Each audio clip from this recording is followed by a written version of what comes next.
بے شمار خداؤں کا تصور.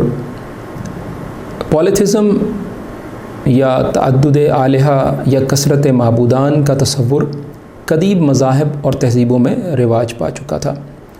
جوپیٹر رومی تہذیب کے خدا کا نام ہے. اگر ہم رومن میتھولوجی کو یا رومن تہذیب کو یا رومن جو عقائد ہیں پرانے ان کو ہم دیکھتے ہیں تو اس میں جوپیٹر کے بارے میں آتا ہے کہ Jupiter sky father is the god of the sky and thunder and king of the gods in ancient Roman religion and mythology. تو یہ آسمان کا خدا تھا، بجلی کا خدا تھا اور خداؤں کا خدا تھا رومی تہذیب میں. اور اسی طرح رومی تہذیب میں Mars was the god of war, Mars جنگ کا خدا تھا. نیپچون تازہ پانی اور سمندر کا خدا تھا رومی مذہب میں. یونانی تہذیب یا یونانی میتھولوجی کی طرف آ جائیں تو اس میں Apollo God of music, arts, knowledge, healing, poetry, beauty etcetera. تو یہ موسیقی کا، آرٹس کا، علم کا، خوبصورتی کا، شاعری کا خدا تھا اور یہ بیٹا بھی تھا اور بھائی بھی تھا. Ares god of courage, war, blood اور وائلنس، یعنی یہ جنگ کا خدا تھا. ایرس جو تھا. ہیڈس یہ مال کا، دولت کا خدا تھا. ہندو مت کو دیکھیں تو ہندو مت کے جو فالوورز ہیں whose followers consider Vishnu, Shiva, Shakti, Devi, Ganesha and Surya to be the supreme deity respectively. تو وشنو، شیوا، شکتی، گنیشا اور سوریا وغیرہ یہ ہندو مت کے خداؤں کے نام ہیں. اور ہندو مت میں تو خداؤں کی کثرت بہت زیادہ ہے. اس کے بعد چوتھے نمبر پر اگر عیسائیت کو دیکھیں تو عیسائیت کے جو ماننے والے ہیں اگرچہ یہ خدا کو ماننے کا دعویٰ کرتے تھے مگر ان کا خدا جو تھا اس کا ایک بیٹا تھا اور باپ بیٹے کے ساتھ اس خدائی میں روح القدس بھی حصے دار تھا اور خدا کی ماں یعنی عیسیٰ علیہ السلام کی ماں بھی تھی. تو دا فادر، دا سن یعنی Jesus Christ and the whole spirit. یہودیوں کو دیکھتے ہیں تو ان میں جو ہے اگرچہ ایک خدا کا تصور موجود تھا لیکن ان کا خدا بھی مادیت اور جسمانیت اور دوسری انسانی جو صفات ہیں ان سے خالی نہیں تھا. وہ ٹہلتا تھا، انسانی شکل میں آتا تھا، اپنے کسی بندے سے کشتی لڑ لیتا تھا اور عزیر علیہ السلام جو ہے وہ خدا کے بیٹے تصور کیے جاتے تھے. اسی طرح ان مذہبی گروہوں کے علاوہ ایسے مذہبی گروہ بھی تھے جو آگ کو پوجا کرتے تھے، آگ کو خدا مانتے تھے اور ستاروں کی پرستش کرتے تھے.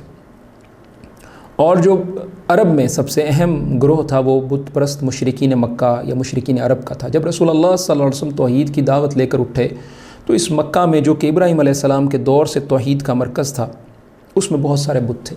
مہدی ابن میمون سے روایت ہے کہ انہوں نے کہا کہ میں نے ابا رجا الاتاردی کو یہ کہتے ہوئے سنا کہ ہم پتھروں کی عبادت کیا کرتے تھے. چنانچہ جب ہمیں کوئی ایسا پتھر دیکھتے تو جو پہلے پتھر سے اچھا ہوتا تو پہلے کو پھینک کر اسے پکڑ لیتے، یعنی پہلے خدا کو پھینک دیتے نیا خدا بنا لیتے. اور اگر ہمیں کوئی پتھر نہ ملتا تو مٹی کا ڈھیر بنا لیتے، پھر بکری کو لاتے اور اس پر بکری کا دودھ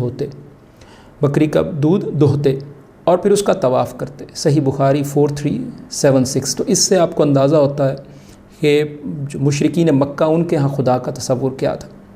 اور ابن حجر فتح الباری میں قرطبی سے نقل کرتے ہیں کہ ان اہل الجاہلیہ کانوا یعملون الاصنام من کل شیء، ہر چیز سے خدا بنا، ہر چیز سے بت بنا لیا کرتے تھے، یہاں تک کہ کھجور یعنی اجوا کھجور سے بھی جو ہے بت بنا لیتے اور پھر بھوک لگتی تو اس کو کھا لیتے.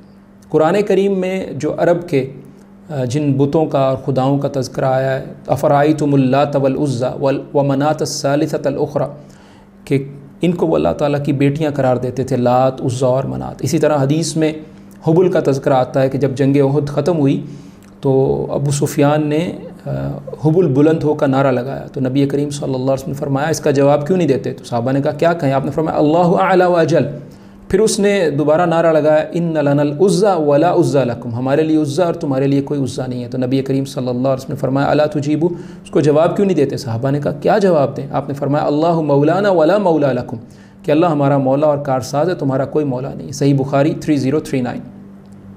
رسول اللہ صلی اللہ علیہ وسلم کی ایک حدیث آپ نے فرمایا کہ جس نے قسم اٹھائی اور اپنی قسم میں لات اور عزا کی قسم اٹھائی کہ لات کی قسم یا عزا کی قسم، تو اس کو چاہیے کہ دوبارہ لا الہ الا اللہ کہے۔ صحیح بخاری 4860۔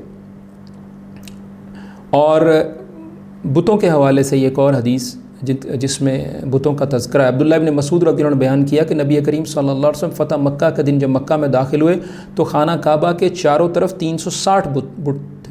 آپ صلی اللہ علیہ وسلم کے ہاتھ میں ایک چھڑی تھی جسے آپ ان بتوں پر مارتے جاتے اور فرماتے جاتے جاء الحق وذهق الباطل ان الباطل کان زہوقا، کہ آپ صلی اللہ علیہ وسلم حق آ گیا اور باطل مٹ گیا۔ تو صحیح بخاری 2478۔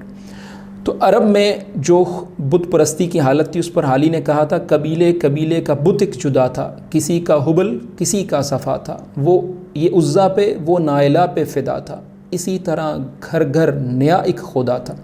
تو مشرکین جن خداؤں کو پوجتے تھے، کوئی لکڑی کا بنا ہوا، کوئی پتھر کا بنا ہوا، کوئی سونے کا بنا ہوا، کوئی چاندی کا بنا ہوا، شکل صورت اور جسم رکھتے تھے، دیوی دیوتاؤں کی نسل چلتی تھی، دیوی کا شوہر ہوتا تھا، دیوتا کی بیوی ہوتی تھی، کھانے پینے کی ضرورت انہیں لاحق تھی، ان کے پرستار ان کے لیے کھانے پینے کا انتظام کرتے تھے۔ مشرکین کی ایک بڑی تعداد اس بات کی قائل تھی کہ خدا انسانی شکل میں اتر آتا اور اس کے اوتار ہوتے ہیں۔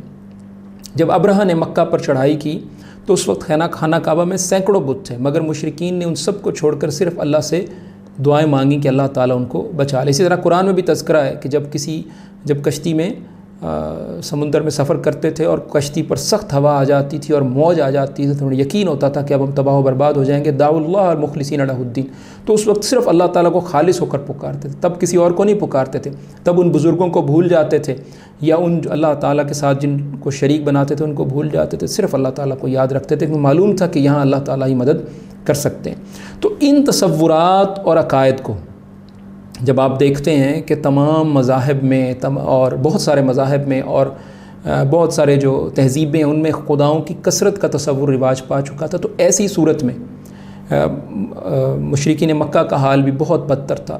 تو جب ان تصورات اور عقائد کے حامل مشرکین مکہ نے پوچھا کہ بھی وہ تمہارا رب کون ہے، کیسا ہے، جس کی بندگی اور عبادت کی طرف تم ہمیں بلاتے ہو اور کہتے ہو، تو اس کا جواب انہیں سورۃ الاخلاص میں دیا گیا۔ تو یہ تصور اس لیے بیان کیا گیا کہ آپ لوگوں کو اس بات کا پورا اندازہ ہو جائے کہ یہ اللہ رب العالمین نے جو سورۃ الاخلاص کے اندر جواب دیا گیا ہے تو اس کے پیچھے جو ہے لوگوں کا اس وقت عقیدہ کیا تھا، اور تہذیبوں میں مذاہب میں جو پولیتھزم جو رواج پا چکا تھا، ایک سے زائد خدا کا تصور، یہ جو ہے اس کا رد کرنے کے لیے یہ صورت اتری اور اللہ تعالیٰ کا تعارف کروانے کے لیے یہ صورت نازل کی گئی۔